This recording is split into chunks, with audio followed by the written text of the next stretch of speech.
Hébreux chapitre 11. Or, la foi est une ferme assurance des choses qu'on espère, une démonstration de celles qu'on ne voit pas. Pour l'avoir possédée, les anciens ont obtenu un témoignage favorable. C'est par la foi que nous reconnaissons que le monde a été formé par la parole de Dieu, en sorte que ce qu'on voit n'a pas été fait de choses visibles. C'est par la foi qu'Abel offrit à Dieu un sacrifice plus excellent que celui de Caïn. C'est par elle qu'il fut déclaré juste, Dieu approuvant ses offrandes, et c'est par elle qu'il parle encore, quoique mort. C'est par la foi qu'Enoch fut enlevé, pour qu'il ne vit point la mort, et qu'il ne parut plus parce que Dieu l'avait enlevé. Car avant son enlèvement, il avait reçu les témoignages qu'il était agréable à Dieu. Or, sans la foi, il est impossible de lui être agréable, car il faut que celui qui s'approche de Dieu croit que Dieu existe et qu'il est le rémunérateur de ceux qui le cherchent.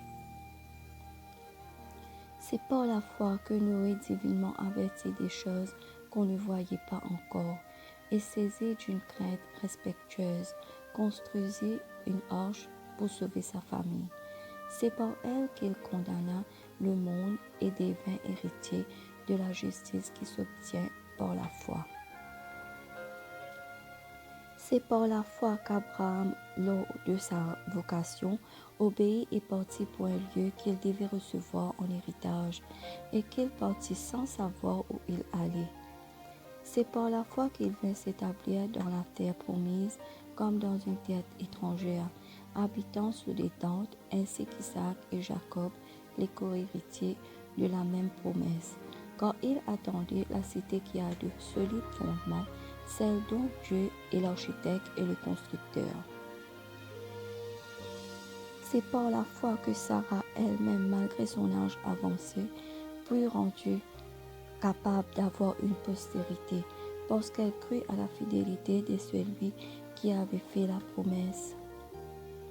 C'est pourquoi d'un seul homme déjà usé de corps naquit une postérité nombreuse, comme les étoiles du ciel, comme le sable qui est sur le bord de la mer et qu'on ne peut compter. C'est dans la foi qu'ils sont tous morts sans avoir obtenu les choses promises, mais ils les ont vus et salués de loin, reconnaissant qu'ils étaient étrangers et voyageurs sur la terre. Ceux qui parlent ainsi montrent qu'ils cherchent une patrie. S'ils avaient eu en vue celle d'où ils étaient sortis, ils auraient eu le temps d'y retourner. Mais maintenant, ils en désirent une meilleure, c'est-à-dire une céleste. C'est pourquoi Dieu n'a pas honte d'être appelé leur Dieu, car il leur a préparé une cité. C'est par la foi qu'Abraham offrit Isaac lorsqu'il fut mis à l'épreuve, et qu'il offrit son fils unique, lui qui avait reçu les promesses, à qui il avait été dit, « En Isaac sera nommé pour toi une postérité. » Il pensait que Dieu est puissant, même pour ressusciter les morts. Aussi les recouvra-t-il par une sorte de résurrection. C'est par la foi qu'Isaac bénit Jacob et Isaïe en vue des choses à venir. C'est par la foi que Jacob, mourant, bénit chacun des fils de Joseph et qu'il adora appuyé sur l'extrémité de son bâton. C'est par la foi que Joseph, mourant, fit mention de la sortie des fils d'Israël et qu'il donna des ordres au sujet de ses eaux. C'est par la foi que Moïse, à sa naissance, fut caché pendant 3 mois par ses parents, parce qu'il vint que l'enfant était beau et qu'il ne craint pas l'ordre du roi. C'est par la foi que Moïse, devenu grand, refusa d'être appelé fils de la fille de Pharaon, aimant mieux être maltraité avec le peuple de Dieu que d'avoir pour un temps la jouissance du péché. Regardant l'opprobre de Christ comme une richesse plus grande que les trésors de l'Égypte, car il avait les yeux fixés sur la rémunération. C'est par la foi qu'il quitta l'Égypte sans être effrayé de la colère du roi, car il se montra ferme, comme voyant celui qui est invisible. C'est par la foi qu'il fit la Pâque et l'aspersion du sang, afin que l'exterminateur ne touchât pas au premier-né des Israélites. C'est par la foi qu'ils traversèrent la mer Rouge comme un lit sec, tandis que les Égyptiens qui en firent la tentative furent engloutis. C'est par la foi que le muraille de Jéricho tombèrent après qu'on en eut fait le tour pendant 7 jours. C'est par la foi que Rahab la prostituée ne périt pas avec les rebelles, parce qu'elle avait reçu les espions avec bienveillance.